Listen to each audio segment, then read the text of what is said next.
Good morning po mga kasimpleng buhay. Ayan po at nandito po ako ngayon sa posting na aking dinudutihan.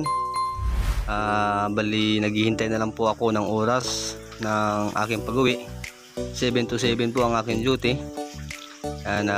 Nag-short video muna po ako dito at ipapakita ko po sa inyo. Ayan, meron po dyang Blue Marlin. Ayan po yung pinaka-entrance dito po sa harapan. Nakasarado na po yung roll up. Ayan po mga kasimpleng buhay, sa oras po na yan ay ako po ay inaantok na. Ayan, at ayan po yung mga bagong gawa na building. At yan naman po yung logo ng Pearl Diamond. Dito lang po yan sa Barangay San Pedro, Bustos. At meron din pong face band ng mga koi. Ayan po mga kasimpleng buhay at pauwi na lang po ako. Ayan, kung nakikita nyo po, ito po yung garden place. Ayan, napakaganda mga simpleng buhay. A few moments later. Pauwi na pala ako sa aming bahay. At syempre hindi mawawala yung masarap na almusal. Isang mainit na pandesal dito sa Pandi Bustos. At tuminto na rin ako dito sa bilihan ng mga kakanin. Bumili po ako ng suman para po may kapares. A few moments later. Good morning po mga kasimpleng buhay. At kamusta po kayo? Nakauwi ko lang po galing sa trabaho. At ngayon po ay papasyal po ako dito sa mga tanim kong gulay. Ayan, bali mamaya po ay magpipitas ako ng okra. Ayan, marami naman po silang malalaking bunga. Ayan po. Ayan, kung nakikita nyo po. Ayan, dito sa kabila po may mga bunga na rin at malalaki. Ayan, halos sabay-sabay na po yung kanilang pagbunga, paghaba. Ayan, meron po ditong mahaba na bunga. Ayan, sobrang haba po ng bunga. So, sa kabila po marami din bunga. At ayan po mga simpleng buhay at update ko po kayo ulit ngayon. Dahil wala po akong ibang content, mga bagong tanim pa lang po. At kasalukuyan pa lang lumalaki yung mga tanim, mga bunga ng patula. At yung sitaw po ay bali bukas po, mayang hapon pala, magpipitas na naman ako ng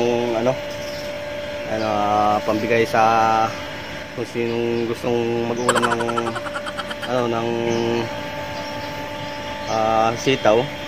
Ibibigay na lang po namin dahil nakakasawad din po minsan, pero masarap naman po. Ayan. Hindi naman po ito pambinta yung sitaw na yun, dahil konti lang naman. Tinanim ko lang po yan yung dating punla ko na hindi ko na tanim. Tinanim ko lang para hindi sayang, para makakuha ko ng panibagong punla. Ayan po mga simpleng buhay. Malaki po yung okra. Laki po siyang bungo sa kabila pa.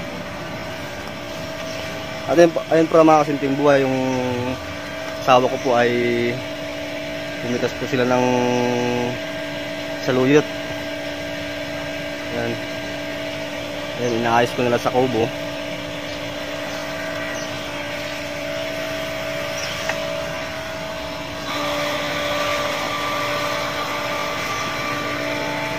Ikot-ikot lang po ako dito sa limang pong okra.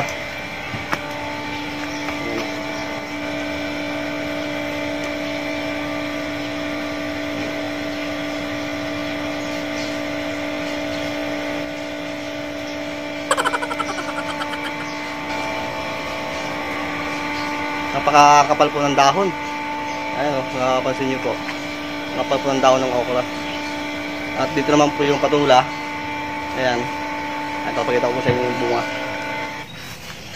Mag-grass cutter po ako dun sa pinagtaniman ng saluyot. Dahil palaos na po yung mga tanim. Matanda na. Kailangan na siyang basalin. At humiram pa ako ng grass cutter dun sa kumpare namin.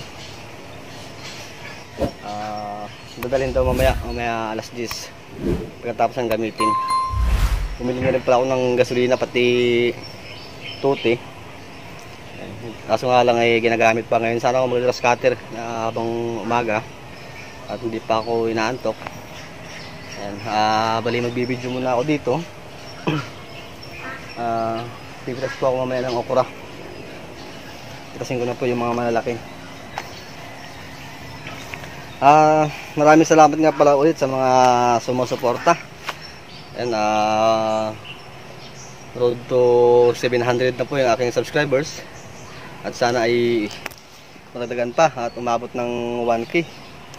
Ayan, at napakarami ng requirements mo ni YouTube. Minsan napapaisip po ako na parang gusto ko lang sumuko. Ayan, pero nasimulan ko na po. Kailangan na pong ituloy-tuloy. Napakaganda ring libangan.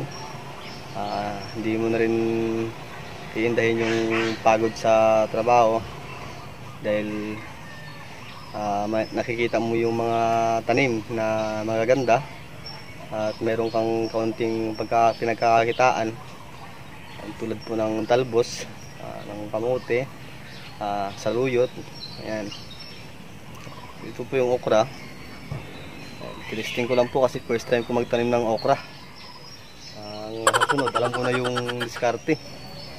Pag nagbasa ako ulit doon sa maluwang na taniman doon dati, doon, yan, tatanim ako ng marami ang okra. Nagkamali po ako dito sa tinanim ko na to pero okay naman, marami naman siyang bunga. Yan po mga kasimpleng buhay. At maraming bunga yan yung patula. Bali pala, bibili din pala ako ng upo. Yan, itatanim ko doon Diyan ko itatanim pag ganun pahaba. Ayan, tapos bala ko po sana dyan mag-intercropping ako dyan. Talbos ng siling talbusan. Ayan, tatanim ko dyan pagitan kasi matagal din namang lumago yung talbos, kamuti. Ayan, mauunahan pa siya ng yan, ng siling talbusan. Ayan. Kasi yung mga punla ko doon na sili, maliliit pa. Bala ko na lang bumili ng 2 tray. Tig 200 po yun, isang tray. Pero marami na po yun. Marami na mapipitas nun. Mahal po yung talbusan ngayon. Siling talbusan. Mahal po yung kanyang bunga. Kanyang talbos. Mga simpleng buhay, may sira Ayan, napaka ng kanyang bunga, malambot. Kaya madaling yun ng insekto. Ayan, napaka may butas po sa gitna. Ayan, kailangan ko po itong isprayan mamayang hapon para mapuksa yung kanyang mga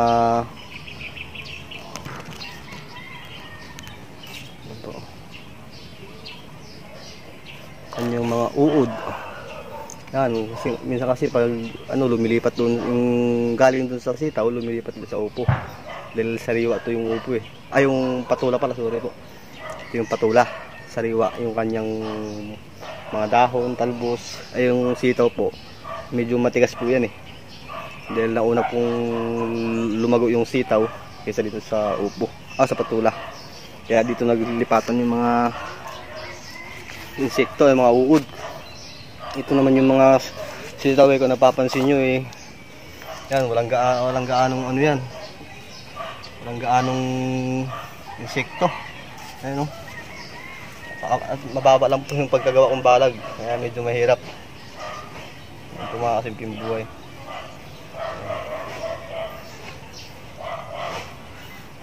Ay, tama mo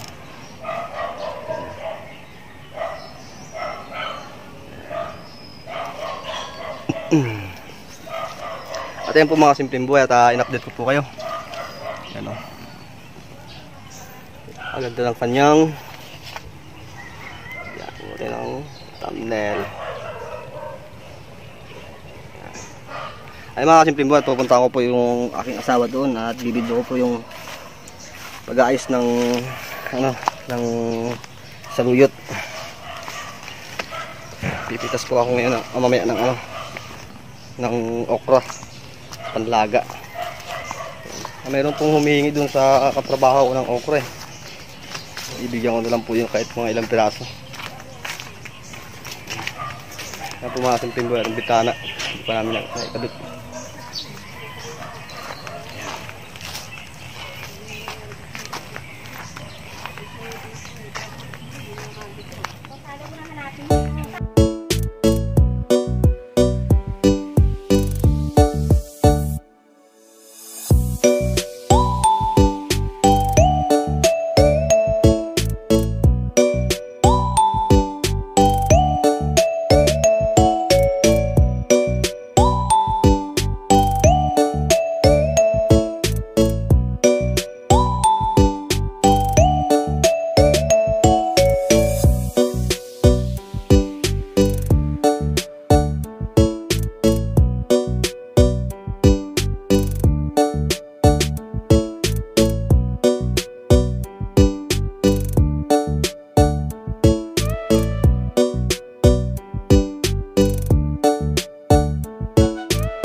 Ayan na po mga kasimpleng buhay at nakatali na po ng guma yung mga pinitas na saluyot at yung iba po ay nakalagay na sa plastic.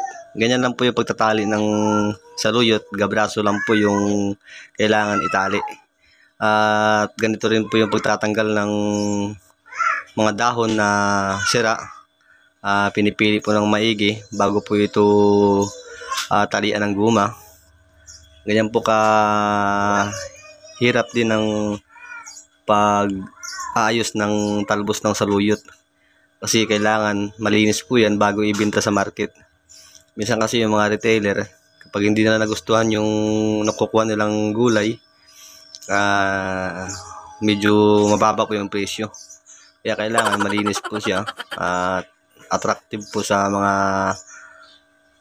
namimili. Ayan. Gusto rin kasi ng mga namimili ay malinis po at maganda po yung kanyang talbos. At ayun po mga kasimpleng buhay, yun po yung inaayos nilang talbos ng saluyot. Ito mga kasimpleng buhay, ito po yung gagas katiring ko. Yan, hanggang doon. Hanggang dito, yan dyan, hanggang sa dulo na yan. Ayun po may mga tanglad po doon, marami na po at pitasin na po yung tanglad na yun.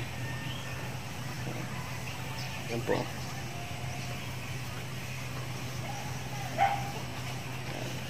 Tatanim pa ako ng ano dyan, talbos kamuti. Dahil matagal po yung buhay ng talbos kamuti at magandang pagkakitaan. Medyo maganda rin presyo niya. Kaya yun na lang po yung itatanim ko dyan. Pag nalinis ko po yan dyan, yung napunla kong papaya, babakad ko doon hanggang doon sa kalsada. Hanggang sa tabi ng kalsada, hanggang dyan. Sa may pagitan ng kalamansi pati ng rambutan, yan ang pahaba doon, yung pinaka boundary. Kabila kasi na yun, ibang piece na, ibang may-ari na po ng ano yun, yung lupa na yun, ibang may-ari na. Kaya yung tatanim ko doon ng papaya, ayun po yung pinaka boundary niya. Medyo tataasan ko lang po ng tudling para hindi nagtutubig. Mahina kasi sa tubig yung papaya, lumalambot yung puno.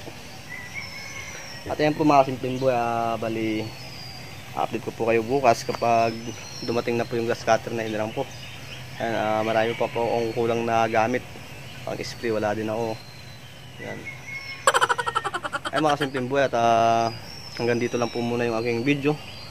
At in-update ko lang po kayo ngayong umaga. At maraming salamat po sa inyo lahat at sa mga sumusuporta. Ayan, ingat po kayo lahat. A few moments later. Ito na po mga kasimpleng buhay at pumitas po ako ng okra. Yan, marami na naman po siyang bunga. Yan po pala yung okra ay habang pinipitasan, lalong dumadami yung kanyang bunga. Yan. Bali sa sunod po, alam ko na yung diskarte sa pagpitas ng pag-aalaga ng okra. Yan, may diskarte pala dyan. Ngayon, first time ko lang po makapagtanim yan. Sa sunod, alam ko na. Bali, pumitas rin pala ako ng patula. Ayan. Medyo malaki na po sila. Ayan po. Marami po ako napitas na okra, mga simpleng buhay. Ayan. Ganito po yung laki niyan, yung haba niya ng okra. Ayan, ito. Medyo, sakto lang po yung pitas na, yung pagpitas ng ganito, yung bunga niya. Ayan o. Yan. Ganito po. Yan. Ganyan kalalaki po yung yung okra. Yan. Marami din po ako napitas mga kasimpleng buhay. Yan. Bukas po pala magbubudol fight kami dyan. Meron po mahaba oh. Yan, halos isang tangkal ko po. Yan. Isang tangkal yung bunga ng okra. Yan. Yan po, marami po ako napitas mga kasimpleng buhay. Bukas pala mga kasimpleng buhay, magbubudol fight kami dyan sa labas, dun sa may kubo. Maglalaga kami ng mga gulay. Yan, patula, talbos kamuti, okra, sitaw. Ayan. At meron po mga inihaw na isda. Abangan niyo po yung video namin bukas mga kasimpleng buhay. Gagayak po ako at papakita ko po sa inyo. Meron po akong mga iniwan doon na para bukas. At ito po ay ito pamigay lang po ito sa kapitbahay. Dahil hindi naman po namin ito kayang iulam lahat. Ayan. Meron yung mga kapitbahay po kasi namin, mahilig din po sila sa gulay. Mahilig po silang kumain. Dito po sa mga Pampangan, yan, hinahaloan po na ng buro. Doon po sinasawsaw. Napakasarap po ng buro dito. At yan po mga kasimpleng buhay, at maraming salamat po sa inyong lahat. At in-update ko lang po kayo. At hanggang dito lang po yung aking video, at ingat po kayong lahat.